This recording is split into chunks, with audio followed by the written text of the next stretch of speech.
आणि यानंतर LPG धारकांना अलर्ट करणारी बातमी। आखाती युद्धानंतर इंधन तुटवडा निर्माण होण्याची भीती आहे। याच पार्श्वभूमीवर सरकारकडून पाईपलाईन गॅस जोडणी यावर अधिक भर देण्यात येतोय। या संदर्भात बोलताना मंत्री छगन भुजबळ यांनी अलर्ट दिला। येत्या 3 महिन्यांमध्ये पाईपलाईन गॅससाठी अर्ज न केल्यास LPG बंद होऊ शकतो असं भुजबळांनी सांगितलं।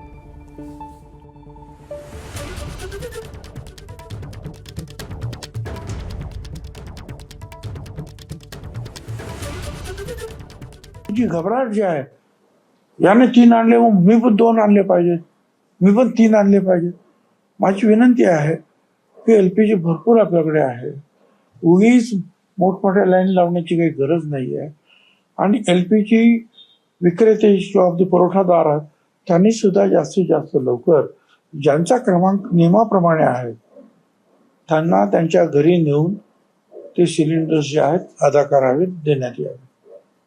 आणि त्याबद्दल कोणी अफवा पसरवू नये अशी माझी विनंती आहे। तुमच्या त्या शहरामध्ये किंवा भागामध्ये PNGचं काम करणारी जी कंपनी असेल तिच्याकडे ताबडतोब तो अर्ज अग्रेसित करा। 3 महिन्यामध्ये